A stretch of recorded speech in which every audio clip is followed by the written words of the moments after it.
So welcome है तुम्हारा आज के एक और नए अमर शिपिंग वाले वीडियो में। जब हम अगली बार मिलेंगे तो मैं ऐसे इंसान बन जाऊंगी जिसे तुम पसंद करोगे।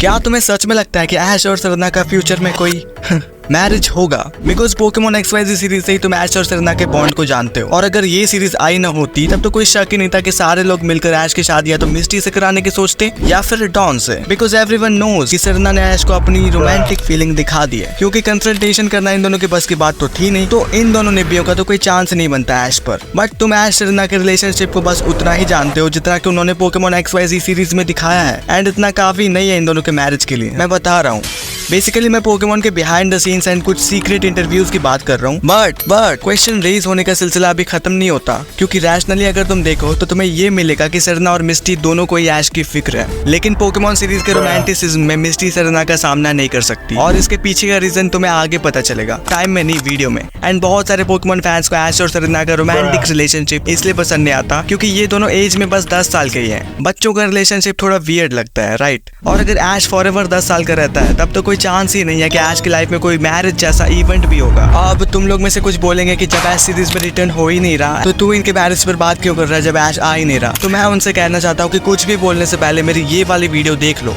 और अब शुरू करते हैं ये video.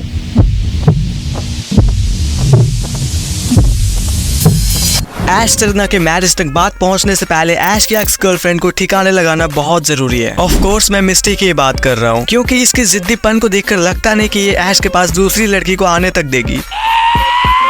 Misty, you pitch Misty. And तुम्हें तो पता ही होगा कि मिस्टी मेंटली और फिजिकली दोनों ही तरह से स्ट्रॉन्ग है, एंड इसमें उसकी कोई गलती नहीं है कि पोकेमॉन के डायरेक्टर्स ने उसके रोमांस को कम स्क्रीन टाइम दिया। बट क्या होता अगर ऐश और मिस्टी को भी ज्यादा स्क्रीन टाइम मिलता? तो कुछ भी नहीं होता, और नहीं हुआ। पोकेमॉन ने ऑलरेडी ऐश और मिस्टी को लास्ट मौका दिया था जब ये अनाउंस किया गया कि ऐश केचम इस सीरीज को लीव कर रहा है। हम सारे पोकेमॉन फैंस ये एक्सपेक्ट कर रहे थे कि ऐश की प्रॉपर एंडिंग में रोमांस भी एस्टैब्लिश होगा एंड ऐश की फ्यूचर वाइफ डिक्लेयर कर दी जाएगी। इतना तो करना ही चाहिए यार, किसी की जर्नी एंड कर रहे हो, ऐश को पोपटलाल मत बनाओ। लेकिन घंटा ऐसा कुछ हुआ। एक टाइम के लिए तो लग रहा था, जब फाइनल 11 एपिसोड में ऐश और मिस्टी साथ में सफर कर रहे थे तो लग रहा था कि सेरेना का पत्ता कट गया है। बट पोकेमॉन के क्रिएटर्स ने एक बार फिर ऐश और मिस्टी के पोटेंशियल रोमांस को इग्नोर कर दिया। फाइनल एपिसोड्स में इन दोनों के इंटरैक्शन जरा से भी रोमांटिक नहीं लग रहे थे, और मिस्टी ने रिलेटिवली बहुत छोटा रोल प्ले किया था इन एपिसोड्स में। को पैसा बर्बाद। अब बोलो जो लोग कहते हैं कि ऐश और मिस्टी एज ए कपल बेस्ट है, इन दोनों का फ्यूचर है, तो ये उनके मुंह पर एक स्लैब जैसा है, क्योंकि अगर ऐश और मिस्टी का जो रोमांस का थोड़ा सा स्क्रीन टाइम बढ़ना होता तो वो इन एपिसोड्स में साफ साफ दिखता, पर ऐसा कुछ भी नहीं हुआ। तो अब आगे इस वीडियो में मैं मिस्टी पर बात नहीं करने वाला। सेरेना भले ही पोकेमॉन फ्रेंचाइज में मिस्टी जितनी प्रोमिनेंट नहीं है, एज यू नो कि ऐश और मिस्टी का रियूनियन कई दफा हो चुका है, बट सेरेना ही वो गर्ल है जो ऐश के क्लोज अपनी फीलिंग डिक्लेयर कर चुकी है। Basically Serena loves Ash because Ash energetic और इंथुसियास्टिक है, वो एक लीडर की तरह रहता है जो दूसरों को इंस्पायर करता है। He works hard for what he wants and वो कभी हार नहीं मानता, फेल होकर भी दोबारा खड़े हो जाना उसकी आदत है। और साथ ही सेरेना का ऐश को लेकर उसकी फीलिंग्स भी XY सीरीज में डिफरेंट स्टेज से होकर गुजर चुकी है। सबसे पहले बात करते हैं स्टेज 1 से, जो कि एपिसोड 2 to 25 तक था, जिसमें सेरेना ने कुछ टाइम के लिए ऐश का अटेंशन ग्रैब करने की कोशिश की थी, बट एपिसोड 25 के बाद सेरेना की टेंडेंसी में थोड़ा सा चेंज आ जाता है। स्टेज 2 जो कि एपिसोड 25 to 59 तक था, जिसमें सेरेना ऐश का अटेंशन ग्रैब करने के लिए मेहनत करना छोड़ देती है। एंड कमाल की बात तो ये होती है कि जब भी सेरेना ऐसा कुछ करती है, अपना ऐश उसके टैलेंट या उसकी ड्रेस को लेकर तारीफ कर देता है। सेरेना ये दिखाती है कि ऐश को अपने गोल तक ले जाने वाला हर सिंगल स्टेप उसके लिए कितना मायने रखता है। और स्टेज 3 जो कि एपिसोड 60 to 105 एपिसोड तक था, इसमें सेरेना अपनी फीलिंग्स को और भी ज्यादा दिखाने लगती है, जिससे हमें भी लव और क्रश का डिफरेंस समझ आ जाता है। वो अपने आप को रीडिजाइन करती है उस रिबन के साथ जिसे ऐश ने उसे एक अनऑफिशियल डेट पर दिया था, और ऐश सेरेना के बीच जो कुछ भी चल रहा था उसे बॉनी, शोना, मिए और आई थिंक टीम रॉकेट भी अच्छे से जानती थी।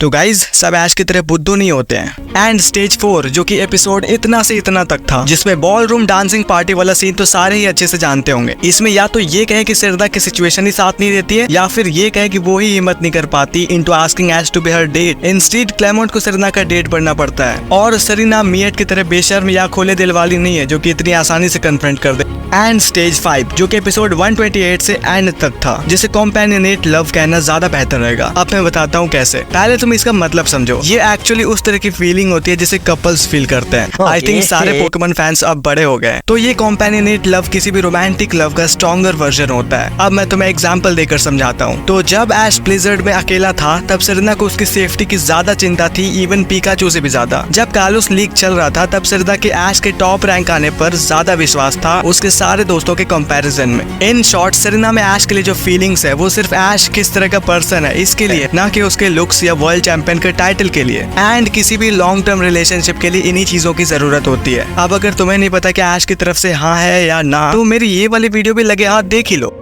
ऐश सेरेना का मैरिज तभी पॉसिबल है जब इसके मेकर्स इनको एटलीस्ट 18 साल का बना दें, जो कि हम सबको अच्छा लगेगा देखकर। लेकिन ये फैसला उनका अपने पैरों पर कुल्हाड़ी मारने जैसा होगा, क्योंकि पोकेमॉन की टारगेट ऑडियंस किड्स और टीनेजर हैं, और कुछ एडल्ट्स भी हैं जो एक टाइम पर देखते थे बट अभी नहीं देखते। टीनेजर्स का तो समझ आता है, बट किड्स, मुझे नहीं लगता कि कोई किड किसी एडल्ट कैरेक्टर को देखना चाहेगा। और पोकेमॉन का डाउनफॉल बिल्कुल बेन 10 की तरह हो सकता है अगर ऐश को बिल्कुल बड़ा दिखा दिया जाए तो। एंड इसलिए इन 25 सालों में उन्होंने ऐश का अपीयरेंस तो समटाइम्स 15 से 16 का दिखाया है, बट ये कभी क्लेम नहीं किया कि ऐश 10 साल का ही है। इवन ऐश के रिटर्न्स के हिंट में भी वो ये रोना लगा रखे थे कि ऐश आएगा तो हमेशा के लिए 10 का ही रहेगा, 10 का ही रहेगा। दैट इज ओके, एज से फर्क नहीं पड़ता, age is just a number. At least तुम उसका अपीयरेंस तो थोड़ा बड़ा दिखाओ, लाइक कार्लोस वाला ऐश। मेरी मानो तो ऐश और सेरेना का मैरिज होना नहीं चाहिए, क्योंकि किसी भी लव स्टोरी का दी एंड मैरिज से ही होता है। एंड हम नहीं चाहते कि द एंड हो पोकेमॉन का, बल्कि हम ये चाहते हैं कि इन दोनों को टीनेजर जैसा लुक देकर अमर शिपिंग को ही कंटिन्यू किया जाए पूरे जिंदगी भर। भाई साहब कुछ ज्यादा नहीं हो गया ये?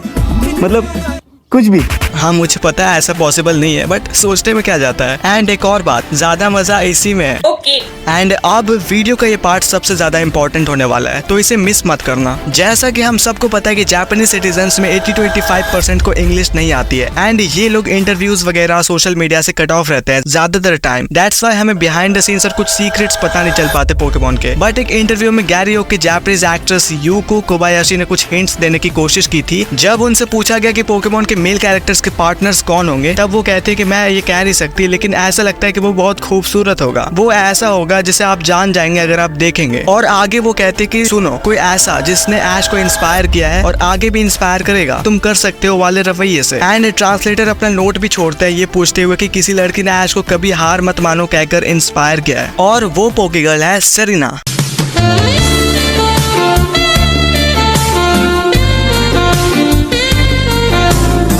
नोटी उड़ा के तो उम्मीद करता हूँ तुम्हारी पार्ट 2 की जो मुराद थी वो पूरी हो गई। एंड मिलते हैं फिर नेक्स्ट वीडियो में। Bye bye.